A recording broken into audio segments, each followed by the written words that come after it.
Hi.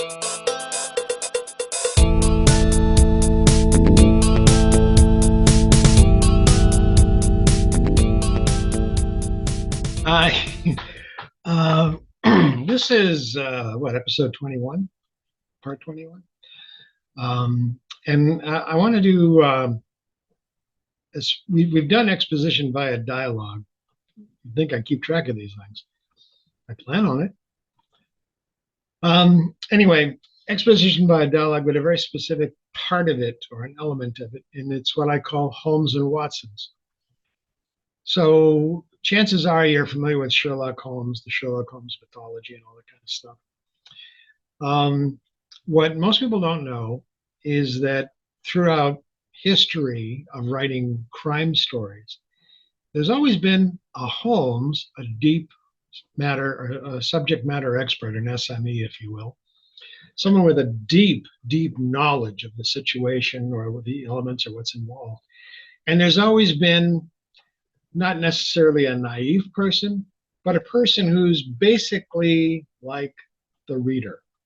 The person who, can you explain that? How did you get there? You'll always see that in crime mystery TV shows. Who's ever figuring things out is always going to explain it. There's a show on BBC or BritBox called Death in Paradise. The final scene through, I don't know how many seasons, 9, 10, 11 seasons, is always the detective gathering people around. That's typical. That goes back, way back, through Agatha Christie, through to Poe. All the suspects are going to be gathered in a room, and the detective's going to explain who did it and why. Holmes and Watson. Watson with the Scotland Yard detective, whose name I forget, the Da Vinci Code. That's what it was for the last episode. 19 was Da Vinci Code. Anyway, see how the brain works? I'm recording these the same day. Can you tell I haven't changed my shirt, sweater, whatever? Anyway, Holmes and Watson. Watson would always, how did you come up with this? How did you figure this out? And Watson would explain, elementary, my dear Watson, which, by the way, he never said in the books. That's always in the movies, specifically the Basil Rathbone movies, I believe. But anyway, Holmes would always explain things to Watson so that the reader could, oh, that's how we figured it out. Oh, okay. I make use of Holmes and Watson in some of my novels. I can't say I do it in all of them, but I want to give you a couple of examples. And the first two examples, if you will, are from The Augmented Man. This is up around page 66. 37 personnel filled the classroom, 30 in chairs, 7 standing in back. That left 13 on the compound listening in on tight channel directional receivers that looked like earbuds. Any questions they had would be answered when Donaldson met with them after lunch. Blah. That's the setting. My name is Jim Donaldson. For purposes that I hope to make clear, there will be no military designations, insignia, ensigns, flags, protocols, ordinances, and so on of any kind until our task is completed. Regarding that task, I know the but is that my friend and I are here to defunctionalize, deoptimize, dispose, immobilize, liberate, neutralize, sanction, and take executive action upon a rogue biological. Somebody in the back of the room quietly said, "You forgot, terminate with extreme prejudice." Wow. Despite your training and any orders you may have received regarding the integrity of this compound, there is no action or condition, I repeat, none, upon which our guest is to be engaged by anyone other than myself. If any of you receive directives that our guest is to be shot, a second voice whispered, shot? The original voice answered back, Steiner, Jesus Christ, assassinated. Donaldson smiled, keeping it conversational. Don't, you will not survive. Even if you succeed, you will not survive. First, what we're about to encounter isn't simply a rogue biological. Some of you have seen our guest's redacted 201. You'll note there are no significant entries starting the day after the Manakapuru Truce effectively ended the Cocoa Wars through the following 10 years. Then there is a full workup, including psychological, then nothing. Many of you are a little young to know this firsthand, but most of you may have studied it either in school or at the farm. Does anybody here have any familiarity with the augmentation project? Another voice mumbled from the side of the room. Oh, shit. So this goes on for a few pages where Donaldson is explaining what augmentation is, how it transforms people, normal human people, into these huge behemoth creatures. And all through it, there, rather than Donaldson just going on and on and on and on, I put in little things like where the other voice comes in. What's shot me? Somebody says, "Oh God, don't shit, my God." To break up the monotony of a single person, but also to give emotional cues as to the significance of what Donaldson is saying. Okay, it's kind of like Watson being shocked at what Holmes has figured out. All right. The reason that they're shocked is because I couldn't have, yes, you could have. It was very elementary. It's very easy to figure out. Kind of a slight put down, but always with the hope they'll get up to speed at some point. So now we're going to go to another part of the augmented man. This is up around page 75. And again, what you have to be aware of, what I work to be aware of, is give the information necessary to the reader at that point in time. It's going to be pure exposition, but it's done through dialogue. So someone else is going to be chiming in to provide an emotional basis for the reader so the reader knows how to respond. For example, have any of you heard of the augmentation project? Somebody in the audience goes, "Oh shit." That tells the reader, "Oh, this is bad news. This is going to be fucked up." Okay? So here I am on page 75. Donaldson said, "I appreciate Senator Aston's thoughts." Robleski sat back from Martha and brought his hands to his face. Only Donaldson could see him smile. "The mission this committee gave me was to create hardened operatives, robust specialists, if you will, capable of total submergence regardless of gray status. That's where the concept of the augmented man comes from." Donaldson's voice became a quiet chant.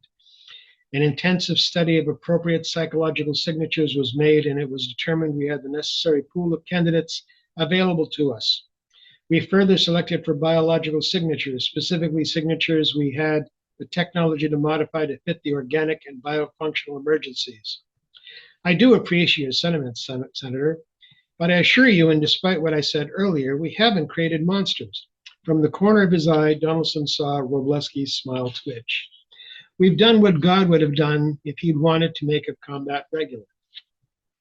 Aston, the senator, asked, "But what about when they return? How will we reintegrate them?" Robleski, the other senator. "Take a lesson from history, Martha," snorted Robleski. "These boys is Jap zeros, is all." And if you're not aware of the history and the story of the Jap zeros, they were basically sacrificial offerings. They were never coming home. There you go. So they were Jap zeros. So Senator Aston provides the, "Wait a second, what's going on here?" And Robleski provides the close. He provides the, "Don't worry about reintegrating them. They're not coming back." Okay. The last example I want to give is from Search. Here we go.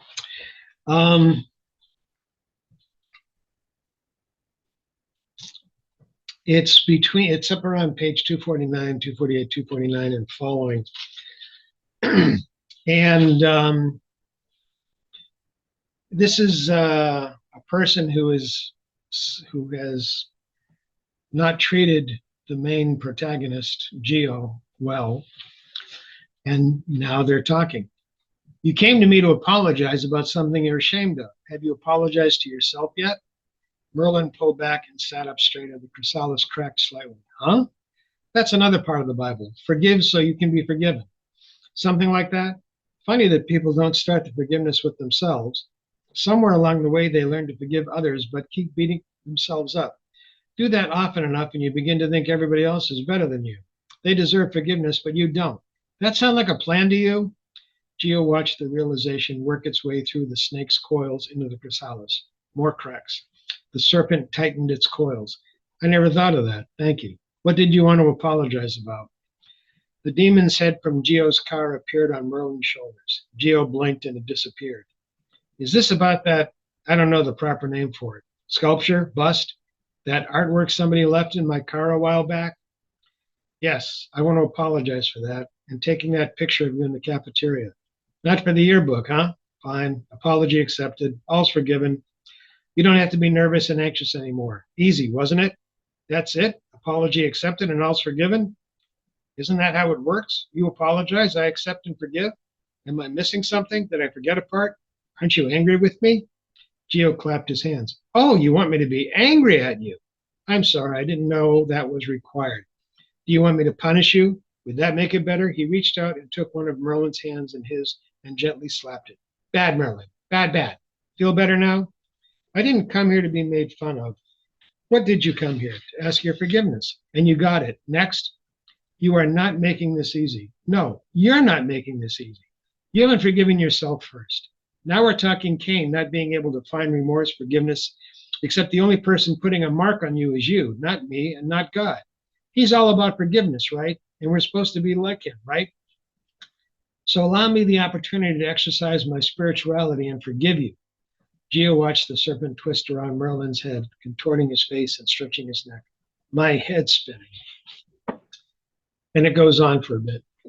But that is an example, again, of Holmes and Watson, where Geo, as Holmes, who supposedly is, nobody knows if he's really a Christian or not, he's explaining the Bible or parts of the Bible in a way that Merlin, who is professing Christianity, is totally confused by. This is not what he was taught about the Bible. But Geo is, well, it's what I understand the Bible is. And by the way, I read the original languages. So Holmes and Watson, and again with the example from Search with Geo and Merlin, Geo is explaining, he's doing the exposition. This is what the Bible really is about. And Merlin is providing the reader feedback. That's not how I learned it. Well, you didn't learn it right. This is what it meant. Forgiveness, right? Love, forgiveness. So again, Holmes and Watson, exposition via dialogue. It's a powerful tool to get information to the reader when they need it. You don't have dump. You don't just have somebody talking for 25 pages. You're very concise. And you always, always, always, my opinion, have somebody there who will let the reader know how they're supposed to be responding. Okay? Thank you. Yeah, I'm going to look for the button again. I'm getting better at it.